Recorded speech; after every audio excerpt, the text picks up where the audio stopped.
Eles derramaram refrigerante ali. Limpe logo antes que os pais cheguem para a reunião. A frase foi dita sem pensar duas vezes, no tom automático de quem acha que sabe exatamente o lugar do outro. A coordenadora do colégio de luxo estava visivelmente tensa. A reunião de pais era o momento mais importante do semestre. Ali se decidiam promoções, demissões e prestígio dentro da escola mais cara da cidade. Nada podia sair do controle. Nem uma mancha no chão, nem um copo fora do lugar, muito menos um erro diante dos pais milionários. A mulher negra ao lado ouviu tudo em silêncio. Não discutiu, não respondeu. Apenas olhou para o chão sujo de refrigerante e depois levantou os olhos, encarando a coordenadora por alguns segundos, longos demais para serem ignorados. Havia algo naquele olhar que não combinava com submissão, mas a coordenadora não percebeu. Estava ocupada demais tentando salvar a própria imagem. O que ela não sabia, e talvez nem imaginasse, é que aquela mulher não era funcionária da limpeza. Não era faxineira, não era terceirizada, ela nem sequer trabalhava ali. Era mãe de aluno. E mais do que isso, era uma das figuras mais influentes ligadas àquele colégio. Alguém cujo nome fazia portas se abrirem e cargos tremerem. Em poucos minutos, o erro baseado em puro preconceito começaria a cobrar seu preço. E a grande dúvida não era se a verdade viria à tona, mas como aquela mulher reagiria. Ela iria expor tudo, denunciar, fingir que nada aconteceu ou esperar o momento exato para virar o jogo? Antes de continuar, me conta aqui nos comentários. De qual país ou cidade você está assistindo essa história? Eu sempre leio tudo. E aproveita para se inscrever no canal, porque histórias como essa mostram como atitudes pequenas podem mudar destinos inteiros. Quer saber o que acontece quando o preconceito encontra alguém que não aceita ser diminuído? Então fica comigo. Agora vamos voltar uns minutos antes da frase de preconceito. A mulher negra, chamada Juliana, chegou ao colégio bem antes do horário marcado. Gostava de observar o ambiente, entender onde o filho passava tantas horas do dia. Reparou nos corredores impecáveis, nos quadros caros, nos alunos bem vestidos. Sabia que aquele lugar não era apenas uma escola, era um símbolo de status. Mesmo assim, nunca se intimidou. Estava ali como mãe, não como alguém pedindo permissão. Enquanto caminhava pelo corredor principal, viu 2 copos de refrigerante virados no chão. Crianças haviam passado correndo, rindo, deixando o rastro pegajoso para trás. Ela apenas desviou, sem se preocupar. Não era sua função, nem seu papel, resolver aquilo. Seu foco era a reunião, entender o desempenho do filho e conversar sobre projetos futuros. Do outro lado do corredor, a coordenadora andava de um lado para o outro, falando ao telefone, visivelmente nervosa. O relógio parecia correr mais rápido naquele dia. Pais exigentes, conselheiros importantes, patrocinadores da escola. Qualquer detalhe fora do lugar poderia virar reclamação. Quando desligou o telefone e viu a mancha no chão, seu rosto fechou. Sem pensar muito, ela se aproximou de Juliana, a mulher negra parada ali perto. Nem perguntou quem era, nem tentou confirmar nada. Apenas soltou a ordem como se fosse óbvio. Eles derramaram refrigerante ali, limpe logo antes que os pais cheguem para a reunião. A frase saiu carregada de pressa, mas também de algo mais profundo, algo que não se dizia em voz alta, mas se sentia. O silêncio que veio depois foi desconfortável. A mulher não se moveu, não abaixou a cabeça, apenas respirou fundo, mantendo a postura ereta. Por dentro, sentiu um misto de indignação e tristeza. Quantas vezes aquela cena já tinha se repetido na vida dela? E ali, justamente ali, onde acreditava estar apenas como mãe, ela decidiu não responder de imediato. Às vezes, o silêncio é a forma mais poderosa de resposta. Preferiu observar, esperar, entender até onde aquela situação iria. E enquanto a coordenadora começava a ficar impaciente, algo importante se aproximava sem que nenhuma das duas percebesse. A coordenadora cruzou os braços, batendo o pé no chão, como quem espera a obediência imediata. O olhar dela passeava pelo corredor, temendo que algum pai importante aparecesse antes que tudo estivesse em ordem. O nervosismo crescia e a falta de reação da mulher só aumentava sua irritação. Para ela, aquilo soava como desafio. Juliana, por outro lado, manteve a calma. Olhou em volta, viu funcionários passando apressados, professores organizando materiais, ninguém prestando atenção no que estava acontecendo. Pensou no filho, sentado em alguma sala, confiante de que a escola era um lugar seguro. Aquela suposição começava a rachar ali mesmo, naquele corredor brilhante. Ela ajeitou a bolsa no ombro e falou com a voz firme, sem elevar o tom. Disse que estava ali para a reunião e que não tinha visto quem havia derramado o refrigerante. Não pediu desculpas, não se justificou além do necessário. A resposta, educada e direta, pegou a coordenadora de surpresa. Por um segundo, a coordenadora hesitou. Algo naquela postura não combinava com a imagem que ela tinha criado na cabeça. Mas o orgulho falou mais alto.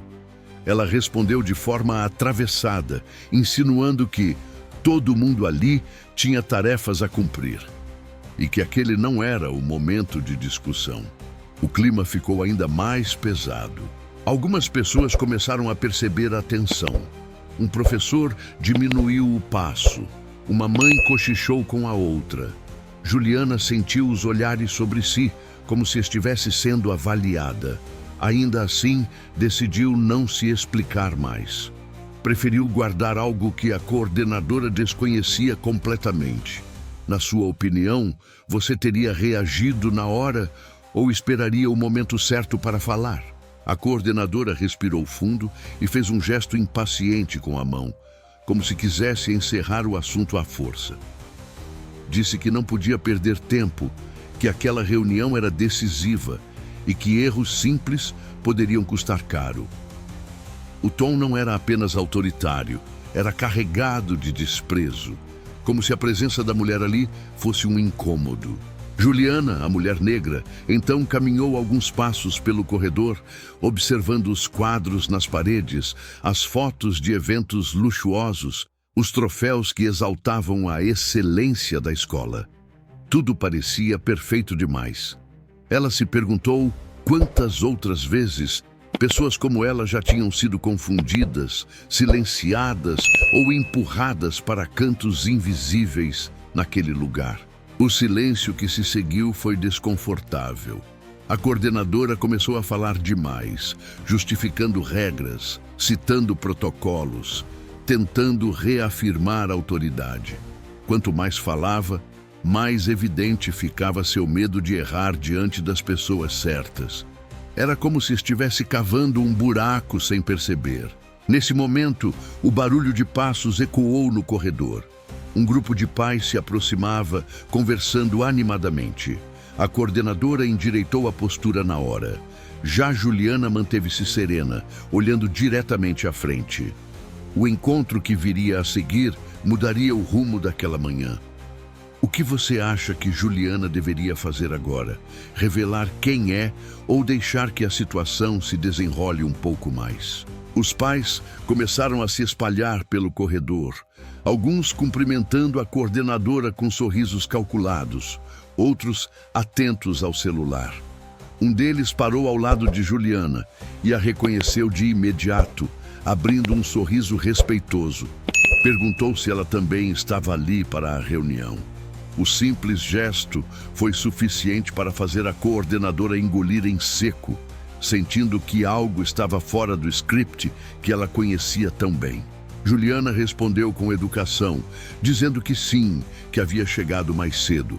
O pai comentou em tom admirado sobre como a presença dela sempre fortalecia a escola, mencionando projetos, doações e decisões importantes das quais ela participara. Cada palavra parecia um golpe invisível. A coordenadora tentava manter a postura, mas seus olhos denunciavam o desespero crescente. Outros pais se aproximaram, atraídos pela conversa. Juliana passou a ser o centro do grupo, ouvida com atenção, enquanto a coordenadora ficava à margem, como alguém que não sabia mais onde se encaixar. Era um contraste silencioso, porém poderoso. Ninguém levantou a voz, mas o clima mudou completamente. A coordenadora tentou interromper, lembrando que a reunião iria começar. Juliana então a olhou pela primeira vez com mais firmeza, não com raiva, mas com consciência. Disse que concordava, que aquele era um momento importante, especialmente para falar sobre valores, respeito e o tipo de exemplo que a escola dava às crianças. Quando a porta da sala de reuniões se abriu e a direção chamou todos para entrar, Juliana foi convidada a seguir à frente, como alguém essencial. A coordenadora ficou para trás por alguns segundos, paralisada. A decisão ainda não havia sido dita em voz alta, mas já estava no ar. Você acha que ela ainda teria chance de se explicar? Dentro da sala, os pais tomaram seus lugares enquanto a direção agradecia a presença de todos. Juliana sentou-se à mesa principal, ao lado de pessoas que decidiam os rumos do colégio. Aquilo não era exibicionismo, era naturalidade. Ela participava daquele espaço havia anos, ajudando a escola a crescer, financiar projetos e manter o prestígio que tanto era valorizado. Quando chegou o momento de falar sobre clima escolar e convivência, ela pediu a palavra. Não citou nomes, não levantou acusações diretas, contou uma situação simples, recente, sobre como julgamentos apressados ainda aconteciam em ambientes que se diziam modernos e inclusivos. Falou com calma, mas cada frase carregava um peso impossível de ignorar. A coordenadora sentiu o rosto queimar. Reconheceu a própria atitude nas palavras, mesmo sem ser apontada. A direção trocou olhares sérios. Um dos gestores comentou que atitudes assim iam contra tudo o que o colégio pregava e que exemplos dados aos alunos começavam pelos adultos. O silêncio que se seguiu foi constrangedor. Ao final da reunião, Juliana foi abordada pela direção, que pediu desculpas formais pelo ocorrido e garantiu que providências seriam tomadas. Ela respondeu que não queria vingança, mas mudança. Disse que preconceito disfarçado de rotina era perigoso e que a escola precisava escolher que tipo de profissionais queria manter. Dias depois, a coordenadora não fazia mais parte do quadro do colégio e Juliana seguiu participando, agora com ainda mais voz. E você, no lugar dela, teria exigido punição imediata ou acreditaria que a educação poderia mudar a forma da coordenadora agir? Deixe sua resposta nos comentários e inscreva-se aqui no canal para não perder nenhuma história como essa.